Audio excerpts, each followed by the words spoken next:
बाबा देवरिदम महादेव की कृपा, दुनिया के लोग कार्तिक के महीने में कुबेरेश्वर धाम आकर 5 दिया लगाते हैं और आपको तो 5 दिए का फल 5 दिन की शिव महापुराण के रूप में प्राप्त हो गया।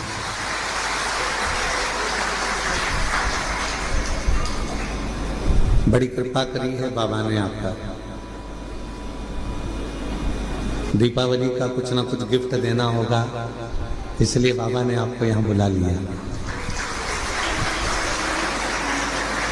कहते हैं दीपावली पर्व पर सारी कंपनियां कुछ ना कुछ देती है? जहां नौकरी करते हैं वो भी आपको कुछ ना कुछ देकर विदा करते हैं। हमारे यहाँ तो सीहोर में ऐसी रीति है साहू जी की, पड़ोसी भी पड़ोसी के घर मिठाई थाली में रखकर भेजते हैं। तुम्हारे उधर भी है छत्तीसगढ़ में? अच्छा अच्छा, फिर तो तुम हमारे जैसे हो और हम तुम्हारे जैसे हैं, ठीक है। छत्तीसगढ़िया सबले बढ़िया। तो एक दूसरे को मिठाई प्रदान करते हैं, यहाँ से वहाँ, वहाँ से यहाँ, फिर वो मिठाई आती है।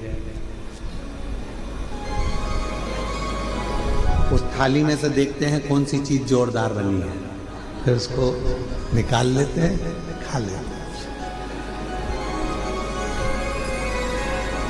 जब पड़ोसी पड़ोसी के घर में दीपावली पर मिठाई भेजता है तो निश्चित है कि आप यदि कुबेरेश्वर धाम पर आए हो या ऑनलाइन अपने अपने घरों से शिव महापुराण की कथा को इस कुबेरेश्वर बाबा की पवित्र धरा से श्रवण कर रहे हो, तो निश्चित है कि मेरा कुबेर भंडारी भी आपकी झोली में कुछ ना कुछ जरूर देगा, ये निश्चित है। और मैंने तेरे ही भरोसे बाबा, तेरे ही भरोसे हवा पीछे उड़ती जावी, बाबा डोल हटो छड़ीना में कटी जावी, भोले मैं तेरी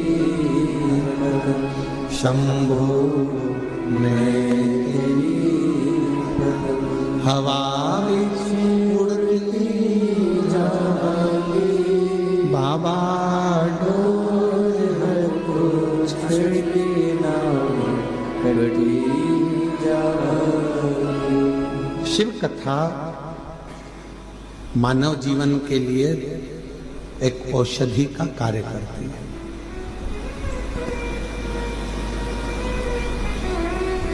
व्यर्थ का खर्चा और व्यर्थ की चर्चा,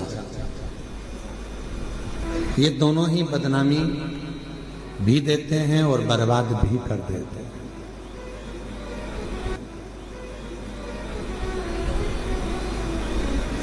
आप किसी की व्यर्थ चर्चा करते रहो तो लोग आपको बदनामी का ठिकरा दे देंगे, इसके पास तो कोई काम नहीं है, निंदा में ही लगा रहता है, निंदा में ही लगी रहती है। तो अपनी ये मानव की जिंदगी, मनुष्य का शरीर, ये मानव की देह बड़ी मुश्किल से तो मिली है। ना जाने कितने पापड़ वेले होंगे तब जाकर तो अपने को ये मानव का शरीर मिला है। 83,99,999 जीवन को निकालने के बाद, योनियां काटने के बाद ये मानव की देह में, और 84 लाखवें नंबर की अगर ये देह हमको और आपको प्राप्त हुई है और इसको भी हमने व्यर्थ चर्चा में निकाल दिया, तो फिर ये मानव शरीर भगवान क्यों देगा? एक बहू को सास ने पानी भरने के लिए भेजा कि ये तू मटका लेकर जा, पानी भर कर लेकर आ, और वो मटका लेकर गई और मटके को फोड़ दिया। बाल्टी में रस्सी बांधकर नीचे कुएं में उतारना था, उसने मटके में रस्सी बांधकर कुएं में उतार दिया। अब मटका भरकर आ रहा था और झूलते झूलते कुएं के अंदर टकराया, फूट गया। अब जो ऊपर आया वो मटका नहीं था, केवल पानी का मुंह था वो मटके का। अब उसने सोचा कि मटका तो मेरा फूट गया। सास पूछेगी कि कहाँ गया, तो उसने वो मटके का जो मुंह था उसको सिर पे रख लिया, क्योंकि मटका लेकर आई थी तो मटके का मुंह सिर पे रख के लेकर और पहुंच गई घर। सास ने पूछा क्यों री बेटा, जल भरने गई थी तो वो मटका कहाँ गया? तो सास से कहा कि वो तो मैं जल भर रही थी तो फूट गया। तो कहा कैसे फूट गया? तो कहा तू तो पानी भरने गई थी। तो कहा मटके का मुंह बांधा, कुएं में उतारा, टकराया, फूट गया।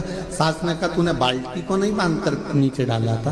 तो कहा मैंने सोचा डायरेक्ट एक ही को भर लेती हूँ, बार बार भरूंगी जाएगा, इससे अच्छा एक ही में भरा जाए।